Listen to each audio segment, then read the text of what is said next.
Welcome back to Ox Tools. I'm Tom. So I got another Meatloaf for you, and then a couple of upcoming projects that actually have machining content coming up, so stay tuned for that. So we're going to revisit these sledgehammer handles and the Loctite. There were some really good comments that came in about some alternate methods. We're going to test those alternate methods. And then I bought some off Craigslist. You probably guys scoped out the thumbnail already, and you got an idea what that's going to be.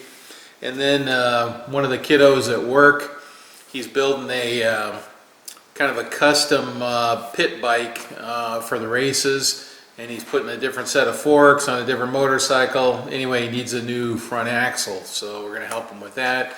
I'm just going to show you that because I'm lacking, actually, believe it or not, a long drill to get through the thing. It's a hollow axle, so that I got to beg, borrow, or steal one somewhere, and then I found a couple things at the flea market. So let's get into it and let's check it out. Well, I did it again. So one of my search words on Craigslist is press, not etching press, but just press, and not hydraulic, not manual, not arbor press, just press. So what it tends to catch is it tends to catch everything that has the word press in it. So it found this. It found this, and then this thing followed me home. My God, what happened, right? So what we got here is a unknown brand, 18 by 48 inch etching press, 4-inch diameter rolls. It's got all the ingredients. It's got some problems, but when you hear what I paid for this thing, it'll make a nice little couple of videos to bring it back into usable condition. My wife's pretty excited about it, and to have another press to play around with or leave set up in a particular way or whatever. So anyway, that's her deal. So anyway, let's take a look at it, and then some of the things that are wrong with it that we're going to address in a kind of a restoration video, set of videos. So let's check it out. So this is kind of the main area that's got some problems here. I believe there's a missing piece that belongs between the two rolls that kind of spring loads this upper roll up against this adjustment screw. And as you can see, it's got quite the little gronk divot in there. And so what we're going to do is we'll make some new plain bearings here, top and bottom, and then add that feature in so that we can, and I even found some springs here, counterbalance that so that this is preloaded up against the screw. And it just needs to be in contact with that screw. The operating range of this is actually fairly small.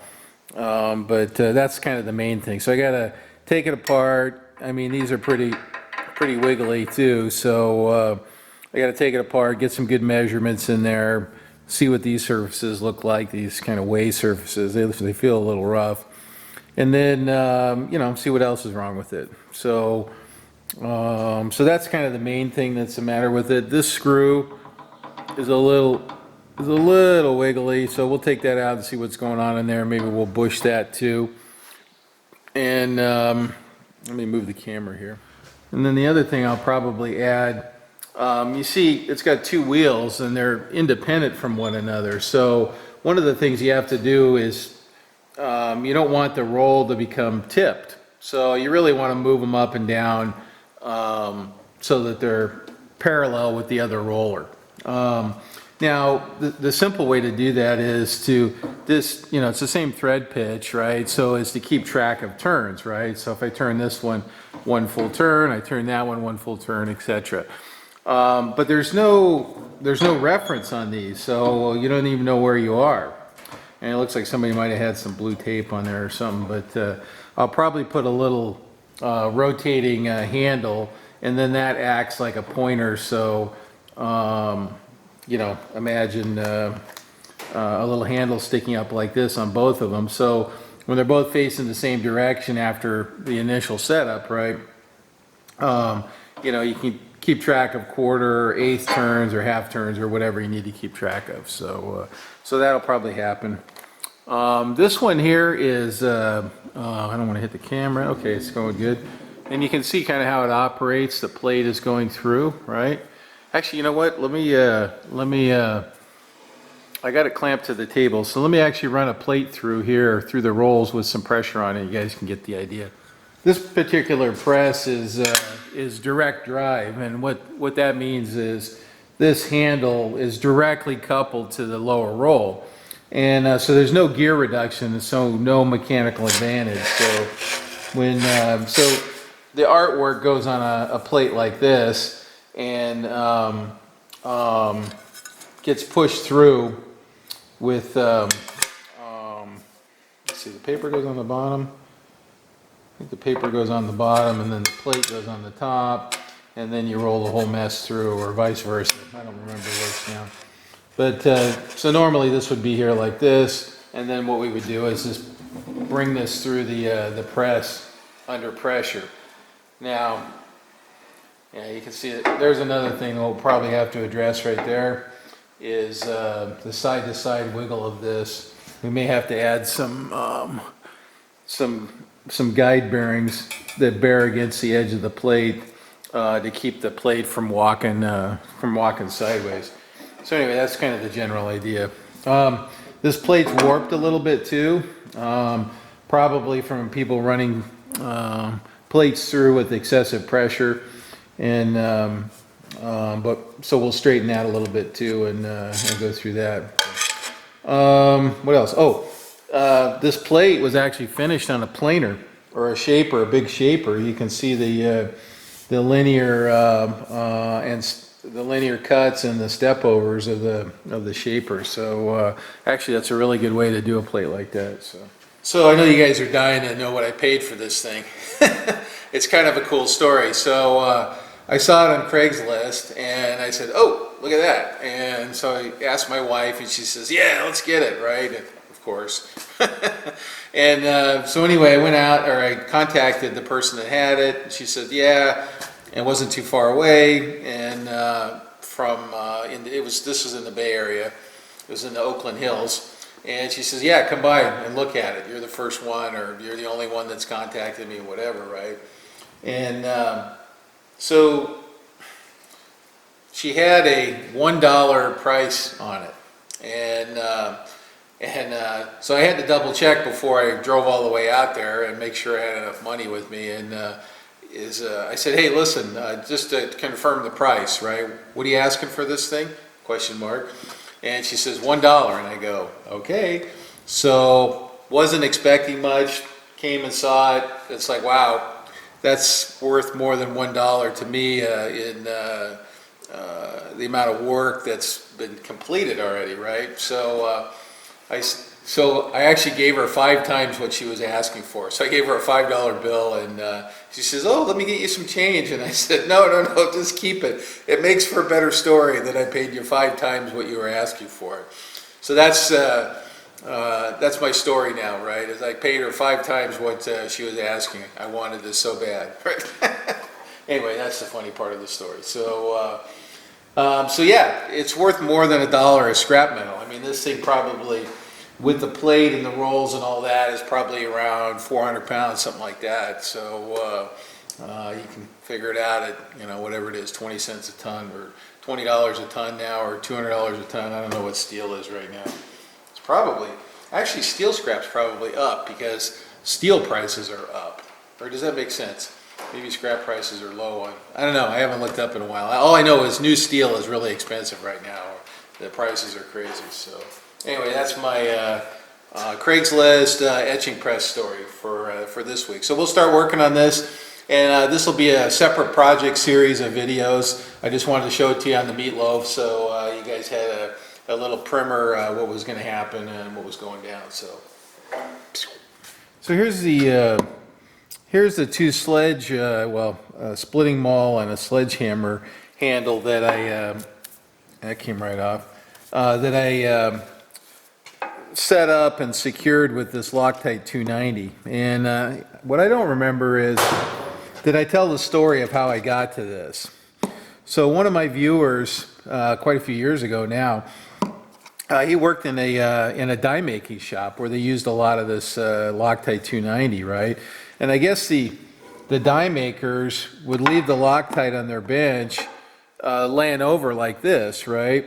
So that when they picked it up, you know, that it didn't take a long time to come to the nozzle or whatever the reason was. Anyway, it would drip, and then it would land on the butcher block die makers tables, right? Well, he noticed, the observant guy, he noticed that the butcher block where this dripped, it would swell up, and it was just hard as a rock. He actually had to grind the wood down. He couldn't squeeze it back down or anything like that, because this stuff had soaked into the wood and then hardened, and it became rock hard. So he got the idea to do hammer handles that way. So I've been doing them that way ever since now too. And now what's really kind of interesting is this generated a fair amount of commentary and interest. And some folks suggested some alternate methods. So there was enough repetition in the suggestions that it's probably worth testing. So what we're going to do is we're going to test the Loctite 290 versus linseed oil and turpentine, and then versus antifreeze.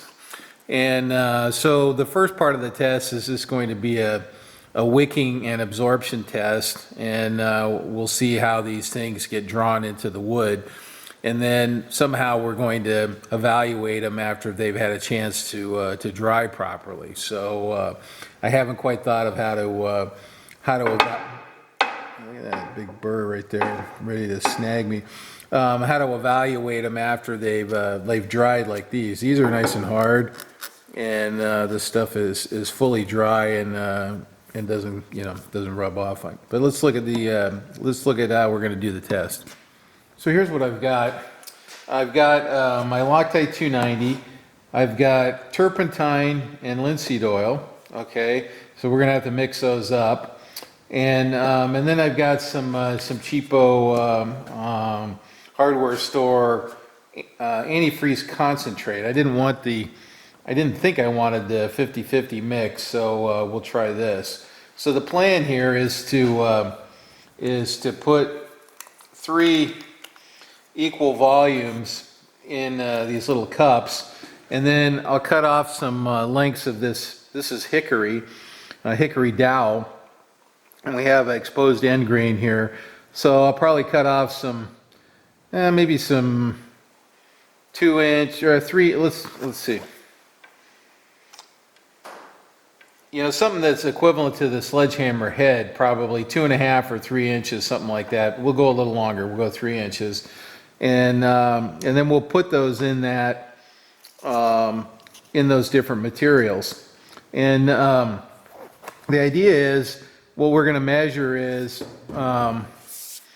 how far these materials actually wick.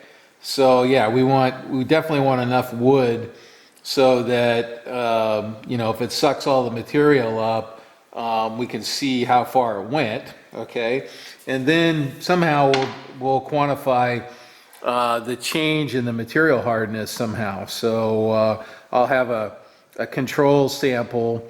Maybe I'll cut that one first, right?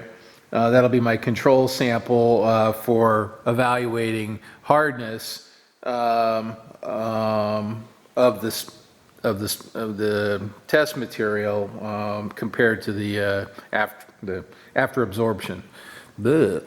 Anyhow, so let's get this mixed up here, and then we'll cut some pieces off, and we'll go to town.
All right, so let's mix up the linseed oil and turpentine first. So I think I'm gonna do about 3 cc's of each mixture. So we'll do a 50-50 ratio of this. I don't know what's right and what's wrong there, but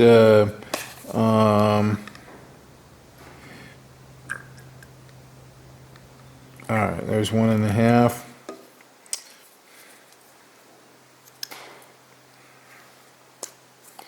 Put that in there. Well, I love the smell of that. Actually, that doesn't look like enough to me, huh?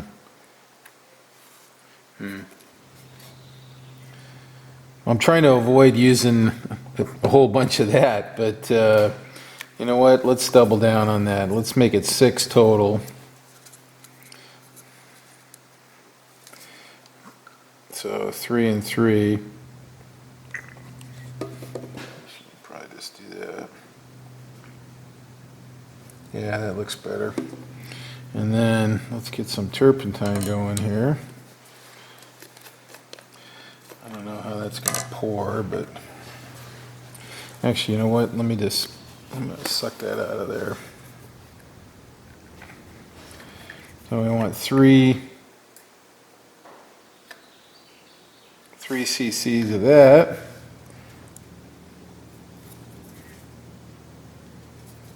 Wow, it's swelling the, yeah, it looks better. Okay, so let's get rid of that one. Close this up. Volumetrically, that looks pretty good to me. So for the test, okay. And then the Loctite. I think it'll be pretty easy to let's see here. Can I probably just suck it out of the. Yep.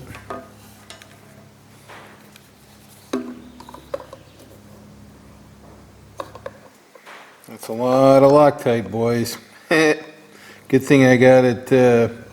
I got it for cheap.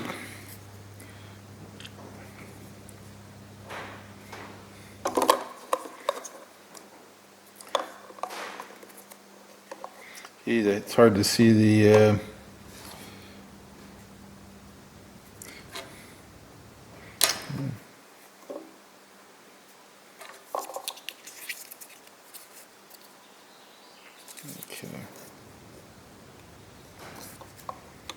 It's hard for me to see the increments on this syringe. All right, there's 6 cc's of that. Get rid of that. Okay, that's ready. And then let me open this thing up.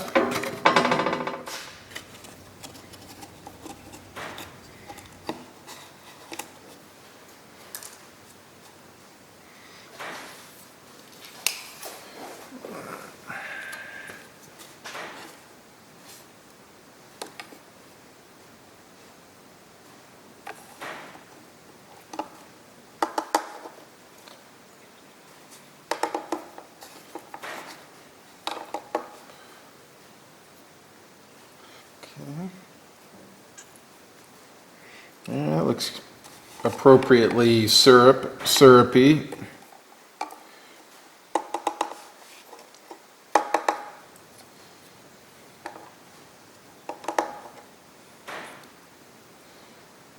Okay, that's close enough. Okay, close that up.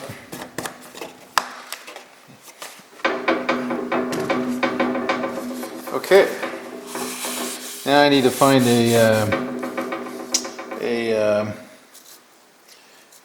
it's pretty easy to tell these apart, so I don't think I need to label them. I do need to stir this up, so I'll stir that up. And then what we're going to do is we'll mark the time, and we'll check it at some intervals, okay? All right, so let's see, we got 290.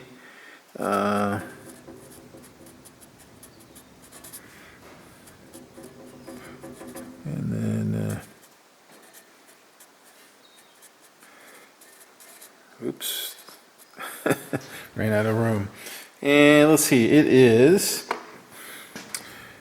4/16/23 at 2:29 p.m. Okay, that's kind of our start.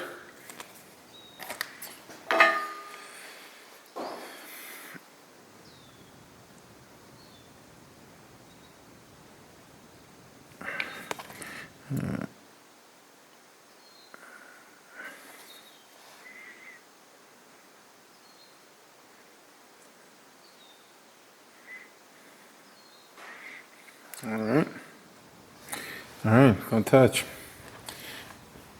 The temptation is to fiddle with it. So, I don't know. I'm not doing a time lapse, I can tell you that. So, I'll just visually check it, you know, in an hour or something like that and see how much volume has gone down. Now, interestingly, I think you can see this already. I think I see some evidence of this coming up the wood already. It's a little bit here too. All right, well, let's see what happens here. Let's see what happens. And then we got our control back here that doesn't have anything on it. And Bob's your uncle. So one of the kiddos at work asked me if I could help him out. He doesn't have any machine tools at his disposal. Anyway, what he's doing, this is a front axle out of it's a Cobra CX65 motorcycle or mini bike or whatever. I haven't actually looked it up. And they're using I don't know, they're putting this whole thing into a KLX 110 frame. You know, typical kiddos. They're gonna modify everything. Anyway, this thing, this is the stock axle, but he needs it a ½ inch longer, and it's not a precision ½ inch. It's just a ½ inch longer. So what we got here is a couple of lock nuts, and so this CX65 apparently is an American-made bike. And it's all inch, so it has inch bearings on it. I measured these journals, and they're right at 999 or whatever, right? For a slip fit through a 1-inch ID bearing, right? Looks like something got seized at some time in the past there, and then this thing is hollow. It's hollow all the way through, and that's I don't have a drill long enough to reach a little bit past halfway on the longer version. So I'll borrow one from somebody, and ideally a taper shank or something like that. So I'll be doing this in the lathe. But anyway, this is what he wants. So ½ inch longer. I'm going to make it out of 1144 stress proof, which is a really nice material for this kind of stuff. It's kind of cold worked so that it's really strong right out of the gate. Machines beautifully, threads beautifully, and you can heat treat it even further But for this particular application, 100,000 pound or 120,000 psi yield strength is probably more than adequate for this. Put it this way, I'm not worried about it. So anyway, we'll get started on that. I'll measure it up and make a little drawing of it. And I have some material here, and I've pretty much got everything I need except this drill. And so this will be coming up, and I think this will just be a little standalone side project, and I'll probably explain it again. So these are some flea market finds today, actually. We went up to Placerville, and there's a little flea market up there that we pop into every once in a while. Anyway, wandered around a little bit, saw a couple cool things, and these are the things I came away with. The first find is this little adjustable wrench, and some of you guys know I have kind of a adjustable wrench fetish. This one caught my attention because it doesn't really show any signs of wear. It's got some corrosion on it, but all the edges are really sharp, and I think this sat in somebody's toolbox and was never used. And then the more interesting thing is, let's see if I can tip it, you can see it here, is it says PG&E. So somebody stole this from PG&E. I don't know if that's helping or hurting. Anyway, it says PG&E.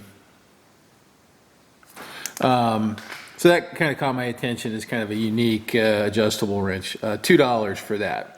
And I'll probably clean a little bit of corrosion off of there and give it a little M1 spa treatment, and I don't know, put it in my little adjustable wrench collection. So there's that. And then this was all bought as a lot, $5 for all this. And what we got here is we have a pair of Starrett Toolmakers inside calipers. Okay, and everything's, just needs a little love, right? A little bit of lube and a little bit of steel wool. I'll bring these back quite nicely. And this is the Toolmaker style with the round legs, as opposed to, I think they call these the Yankee style. Yeah, these are the Yankee style, these flat ones. Honestly, I prefer the solid leg ones like this myself. They're just more pleasant to use, and there's, at the tips they're stiffer, or they behave differently, and they feel better. This is also Starrett, and this is a Yankee type. It doesn't have the quick adjust nut on either one of these, but you can just make out the Starrett on both of these here. To me, it's what catches my attention when I'm looking for these is these kind of decorative nuts here. The way, well, see, this one's pretty old. Look at that. Look at the knurling on that one. That one's pretty old. That one's more modern there. But the nuts catch my attention first. Then I look at them and then, flip them around. And then, here on this one here, you won't be able to see it, but it says Starrett right there. And then this one here, it's on the flat right here. So that's what catches my attention first. And then so if you ever see these, buy them, okay? Because they're like stupidly expensive, new. This is a thread pitch gauge. This is an inch one. Goes from, let's see, 6 to 60 something. 60, it's got a little spot of corrosion right there. I can't quite read it, but pretty fine. Anyway, these are kind of like stupidly expensive, and so if you see them for any kind of a reasonable price, nab them, and those are good. And then this, I believe these are a shop project that somebody did, and there's no maker mark on them, but the styling is such, if you look at it, it looks kind of like a person, right? The way they've done the tips. And that was a thing back in the day, is they used to make these that had women's legs with garters and all kinds of decoration, because this was the tool that people use for checking ODs and IDs and stuff like that. They carried them around with them or used them a lot. Anyway, some guys would make them, and they'd have hips and garter belts and high heels and all kinds of stuff on them. There's quite a following for collecting those. So anyway, that caught my attention because it's got just the proportions of this, and then the feet really look like feet. Anyway, flea market finds. So we're 30 minutes in now, and it's kind of interesting. There's definitely signs of these different materials wicking up the structure in the wood. And if you look here, even so far as up near the top, and if I go around the back here, this linseed oil has a trace that comes up to this high here already, and which is, I find, quite interesting. So there's pathways in the wood. Actually, let me look at the antifreeze is definitely coming up, but not like these. These have solvent in them, so I believe the viscosity is lower, or the surface tension is lower, so the wood is wicking them up. But they're all showing really good signs of wicking, which is interesting. So anyway, I'm just going to leave them in here, and I'll check on them. I don't know, maybe I'll shoot a little video each time I check on them, but I'm going to let it go a few hours, and then but I won't take them out until next week, and we'll review these again next week for sure. But I'll have a little bit of in-between footage. Anyway, that's all I got, guys, and see you next week. So here's some Craigslist finds for this week. This first one is a toolbox in Sebastopol. They want $55 for it. But what caught my attention is kind of the styling of this thing. It's kind of crude but cool, with the rivets. The red and the black kind of go together with the wood top, and then the angle braces kind of give it a sturdy feel. And there you can see the wood top a little bit better looking down at it. And I don't know, it looks like it might even have some kind of metal band around the wood, and maybe that's hiding a veneer plywood or something like that. Not sure, but this contrast between the wood and the metal, and then the paint is kind of cool. And I'm just kind of talking in styling points here.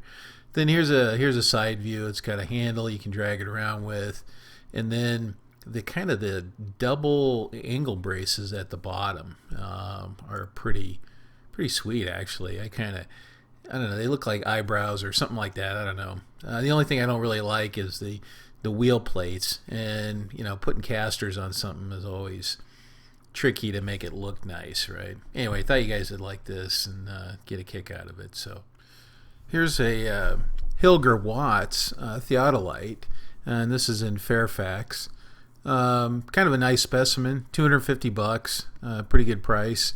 Got a tripod, it looks like. These read with a good operator, to about 1 arc second in good hands. Optics are kind of all about conditions, so you probably have to go look at it and see that it's all there. Anyway, kind of a cool thing. All right, this next one is, you got no excuse for not having a milling machine. This is $1,200 in San Jose. Probably needs a little bit of work.